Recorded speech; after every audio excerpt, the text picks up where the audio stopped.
Friends நிறைய பேர் கேட்டிருந்தீங்க வெந்தயக்களி ரெசிபி போடுங்கக்கா அப்படின்னு சொல்லிட்டு இன்னைக்கு வந்து எங்கள் அத்தை அதை பற்றி பேசுவாங்க. நீங்கள் அவங்க பேசுகிறத ஃபுல்லாக வாட்ச் பண்ணுங்கள். வெந்தயக்களி நிறைய பேர் கேள்விப்பட்டதே இல்லைன்னு சொல்கிறீங்க. கண்டிப்பாக உங்களுக்கு யூஸ்ஃபுல்லாக இருக்கும். தொடர்ந்து நம்ம சேனலுக்கு சப்போர்ட் பண்ணுங்கள். புதுசாக பார்க்குறவங்க சப்ஸ்கிரைப் பண்ணி வச்சுக்கோங்க. தேங்க்யூ. சென்னைக்கு வந்திருக்கோம். நான் மருமகள் எல்லாரும் சென்னைக்கு வந்திருக்கோம். இங்கே வந்த இடத்துல மருமக வெந்தயக்களி ஆசைப்பட்டா கிண்டி கொடுத்தேன். ரொம்ப டேஸ்ட்டாக இருந்துச்சு சொன்னால். அப்புறம் டிவி செல் போட்டு பார்க்கும்போது யூடியூப்பில் போட்டு பார்க்கும்போது எல்லாருமே நல்லா இருக்குது, ரொம்ப டேஸ்ட்டாக இருக்குது அப்படின்னாங்க. அப்போ நிறைய பேர் இதை நீங்கள் சொல்லுங்கம்மா அப்படின்னு சொன்னது. நான் இப்போ உங்களுக்கு சொல்ல போகிறேன், பக்குவம் சொல்ல போகிறேன். எப்படின்னா, ஒரு கப் அரிசி எடுத்துக்கிடுங்க. அதில் பாதி புழுங்கரிசி பாதி பச்சரிசி போட்டுக்கிடுங்க. அதை நல்லா கழுவி நல்லா ஊற வச்சுக்கிடுங்க. ஊற வச்சுக்கிட்டு ஒரு மணி நேரம் ஊற வைங்க. ஊற வச்சதுக்கப்புறம் நல்ல ஒரு 2 ஸ்பூன் வெந்தயம் எடுத்துக்கிடுங்க.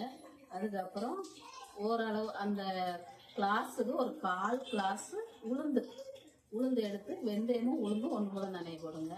அதையும் நல்லா கழுவிட்டு ஊற வைக்கணும். ஏன்னு கேட்டால் அந்த கழுவுனதுக்கு அப்புறம் ஊற வச்சிங்கன்னு சொன்னால் இதுக்கப்புறம் அதை நல்லா மிக்ஸில் போட்டு நல்லா அரைக்க.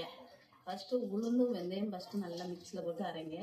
அதுக்கப்புறமாட்டு அரிசி போட்டு நல்லா மையாக அரைக்கணும்.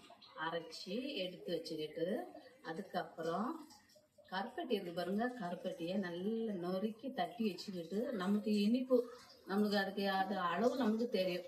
அதனால் நீங்கள் எவ்வளோ இனிப்பு உங்களுக்கு தேவையோ அவ்வளோ இனிப்பு கருப்பட்டியை நல்லா தட்டி பாவு வைக்கணும். பாவு வச்சு அதில் 1-2 தூசிகள் வரும். அந்த தூசி அரிப்பில் வச்சு அரைச்சி இறுத்து வச்சுக்கிட்டு, அப்புறம் அதே சட்டியை நல்லா கழுவி எடுத்துட்டு அதே சட்டியில் பாவை ஊற்றி, அதுக்கப்புறம் நம்ம அரைச்சி வச்சுருக்கோம்ல அதை வந்து அந்த பாவில் போட்டு நல்லா கலக்கணும். கலக்கி வச்சுட்டு தீயை நல்ல தண்ணி போல தான் கலக்கணும். நம்ம தோசைக்கு ஊற்றுற மாவோட நல்லா தண்ணியாக இருக்கணும். தண்ணியை நல்லா கலக்கிக்கிட்டே இருக்கணும். கிண்டிக்கிட்டே இருந்தோன்னா அது வந்து கொஞ்சம் கெட்டியாக வர வரலையும் தீயை கொஞ்சம் கூட்டி வச்சுக்கிடலாம். அதுக்கப்புறம் ஸ்லோ பண்ணி வச்சுக்கோங்க. ஸ்லோ பண்ணி நல்லா கிண்டிக்கிட்டே இருந்து கட்டி விழாதபடி நல்லா கிண்டணும். அதுக்கப்புறம் கொஞ்சம் சுக்குத்தூள் பொடி கொஞ்சம் போட்டு, அதுக்கப்புறம் தேங்காய் திருவினை போட்டு விடுங்க. போட்டு தேங்காய் ஒரு 14 தேங்காய் திருவி போட்டு விடுங்க. போட்டு நல்லா கிண்டிக்கிட்டே இருந்தால் சுவை. வயிற்று புண்ணுக்கு நல்லது, வாய்ப்புண்ணுக்கு நல்லது, நம்ம உடலுக்கு நல்லது. எல்லாமே சூட்டை தணிக்கக்கூடிய தன்மை இருக்குது. உட்காந்து வேலை பார்க்கக்கூடியவங்களுக்கு ரொம்ப நல்லது. மாதத்துல 2 தடவை நீங்கள் இதை சாப்பிட்டீங்கன்னு சொன்னால் ரொம்ப நல்லது, உடம்புக்கு நல்லது. மாதத்துல 2 தடவை நீங்கள் சாப்பிட்டீங்கன்னு சொன்னால் உங்கள் உடம்புல உள்ள ஹீட் எல்லாமே போயிடும். சூப்பராக இருக்கும். நீங்கள் இதை சாப்பிடுங்க. நீங்கள் சாப்பிட்டு பார்த்து நீங்கள் சொல்லுங்கள். தேங்க்யூ.